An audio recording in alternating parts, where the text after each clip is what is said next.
إن الحمد لله نحمده ونستعينه ونستغفره ونتوب إليه ونعوذ بالله من شرور أنفسنا ومن سيئات أعمالنا من يهده الله فهو مهتد ومن يضلل فلا هادي له ونشهد أن لا إله إلا الله وحده لا شريك له ونشهد أن محمدا عبده ورسوله صلى الله عليه وعلى آله وأصحابه وسلم تسليما كثيرا ثم أما بعد قال سبحانه يا أيها الذين آمنوا اتقوا الله حق تقاته ولا تموتن إلا وأنتم مسلمون يا أيها الناس اتقوا ربكم الذي خلقكم من نفس واحدة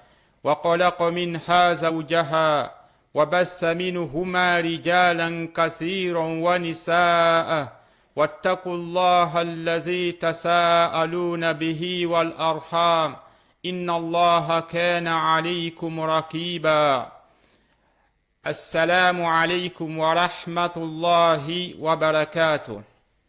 Alhamdulillah, louange à Allah, Seigneur des mondes, louange à Allah, maître du jour de la rétribution suprême.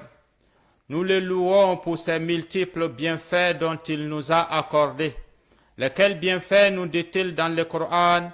Wa in ta'uddu ni'matallahi la tuhsuha.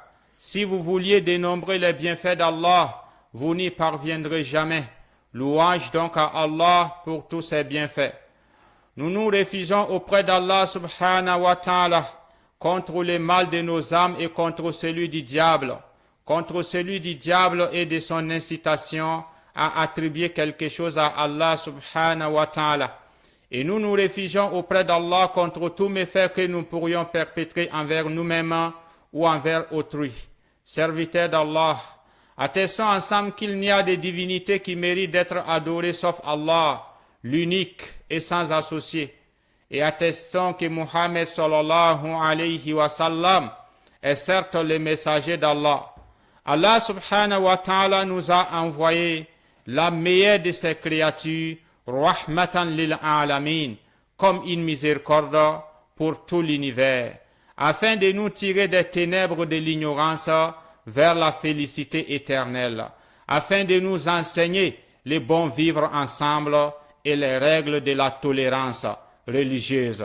Serviteurs d'Allah, que les prières et les bénédictions d'Allah subhanahu wa ta'ala se déversent en abondance sur la meilleure de ses créatures, sa sainte famille et ses valeureux compagnons, et sur tous ceux et toutes celles qui les prendront comme exemple jusqu'au jour de la rétribution suprême. Serviteurs d'Allah, notre vivre ensemble actuellement va de mal en pire. Chaque jour, nous disons, hier était mieux qu'aujourd'hui. C'est devenu un véritable enfer sur terre, car en enfer, les habitants n'ont de répit ni de paix. Et à chaque fois que la souffrance augmente et qu'ils demandent une diminution, Allah subhanahu wa ta'ala leur dira Fadhuku falan nazidakum illa azaba. Goûtez-y, si nous devons augmenter quelque chose ici pour vous, il ne sera augmenté que le châtiment sur châtiment. Et lorsqu'ils demanderont à sortir de cette situation les habitants de l'enfer, il leur sera dit, et qu'ils souhaiteront la mort à cette situation, il leur sera dit Fadhuku falan nazidakum illa azaba. Thumma la yamutu fiha wa la yahya. Vous êtes dans un monde ici en enfer où vous n'allez pas non plus bien vivre, mais vous n'allez pas non plus mourir. Et notre vie d'ici-bas est en train de se transformer dans cet élan. Et c'est ainsi que la vie d'ici-bas se transforme en un élan à telle enseigne qu'il arrive à un stade où le mort enviera souvent les vivants dans sa situation. Comme le prophète l'a dit, il dit un temps viendra où le vivant s'arrêtera devant une tombe et il dira, si seulement j'étais dans cette situation, enviant ainsi les morts dans sa situation. Qu'est-ce qui amène ces tableaux sombres de vivre ensemble? Le fils d'Adam s'est retourné contre le fils d'Adam. Les frères de sang ont rompu les liens de parenté à cause des bienfaits de ces bas mondes. Lesquels se sont retournés les uns contre les autres.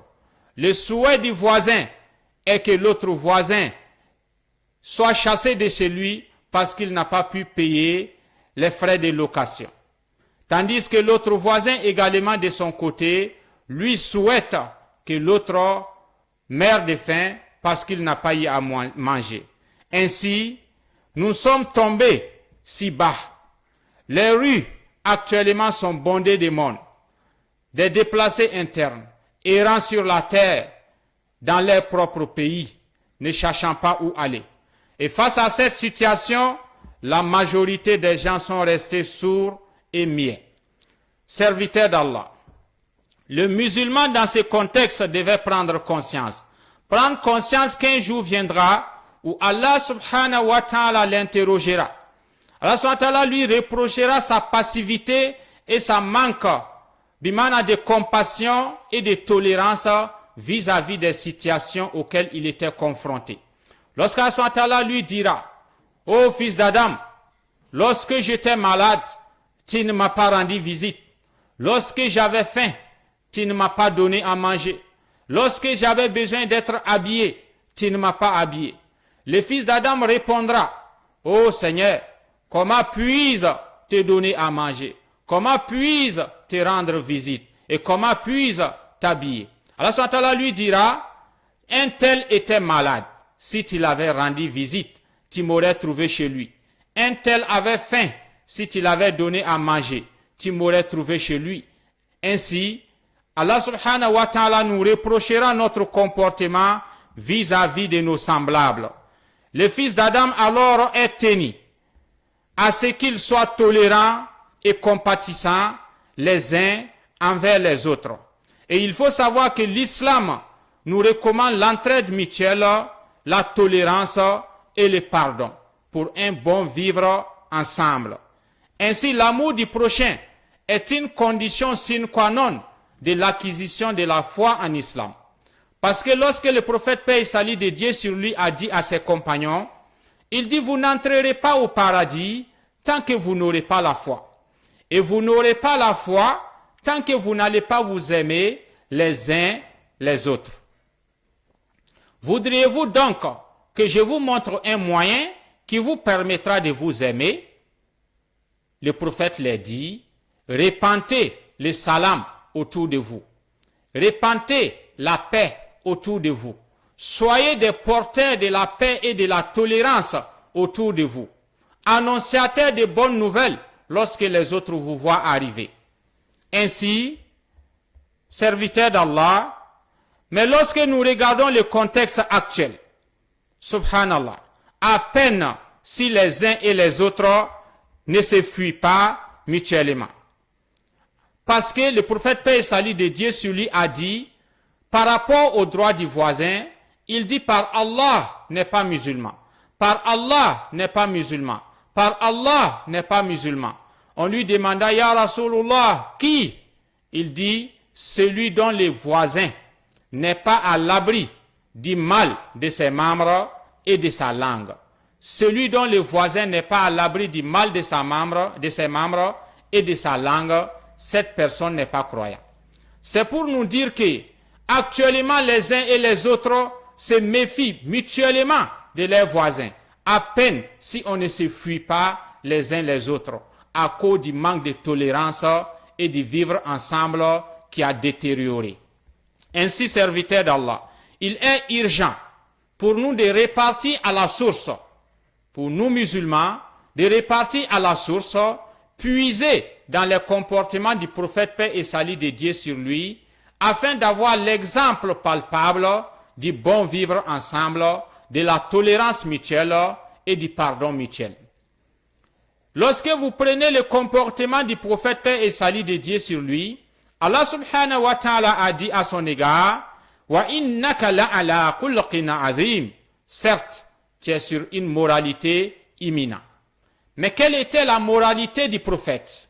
Lorsqu'on demanda à notre mère Aïcha radiallahu anha, quelle est la moralité du prophète? Elle dit, sa moralité, son comportement, c'était le Coran qui était traduit dans le quotidien des gens. Et quel était ce Coran traduit dans le quotidien des gens? C'était l'exemple à suivre. Et c'est à cause de cela qu'Allah subhanahu wa ta'ala a dit, laqad kana lakum fi rasulillahi uswatun hasana.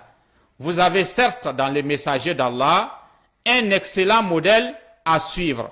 Liman kana yarjullaha wal yawmal akhir. Pour quiconque espère en Allah et au jour du jugement dernier. Wa zakarallaha kathira. Et qui invoque fréquemment Allah subhanahu wa ta'ala. Et le fait de prendre le prophète paix et salut de Dieu sur lui comme un exemple n'est pas optionnel.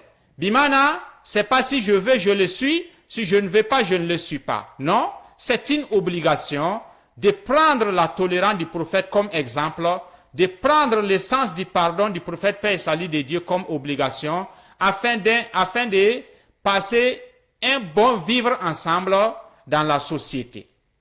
Et c'est pourquoi Allah subhanahu wa ta'ala a dit, Kul, in kuntum tuhibbun Allah, dit, si vous aimez Allah, fattabi'uni, suivez-moi, le prophète. Yuhibbukumullah. Si vous faites cela, Allah subhanahu wa ta'ala vous aimera. Wa yaghfiru lakum zunubakum. Et Allah subhanahu wa ta'ala vous pardonnera vos péchés. Et celui qui prend le prophète comme exemple, cette personne aura reçu d'une grande réussite. Ainsi, serviteurs d'Allah, nous devons aller voir quel était donc le comportement du prophète dans les règles de vivre ensemble. Et lorsqu'on parle du comportement du prophète, on ne dit pas après la révélation. Même avant la révélation coranique, le prophète était un exemple de tolérance et de bon vivre ensemble dans la société.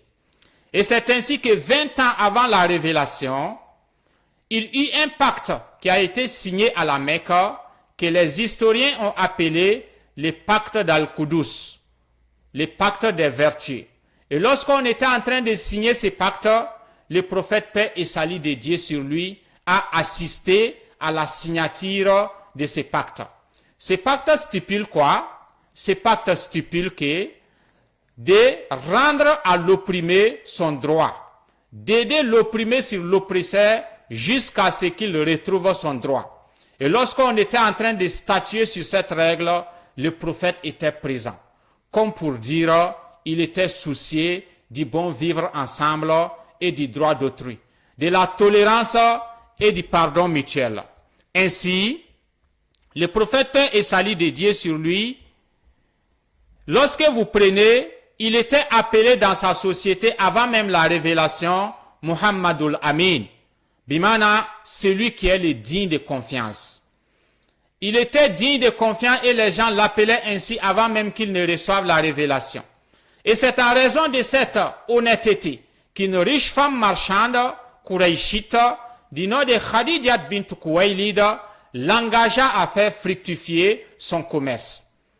Et plus tard, lorsque le prophète sentait le peuple de la Mecque dans l'égarement à cause de l'adoration des idoles, il s'isolait d'eux et il s'isola d'eux. Il se retrouvait souvent dans la grotte de Hira, située à environ 3 km de la Mecque, afin de méditer sur la création et sur le vrai créateur. C'est dans ce contexte-là, qu'en 610, Allah subhanahu wa ta'ala l'envoya Gibril alayhi salam pour lui transmettre la révélation.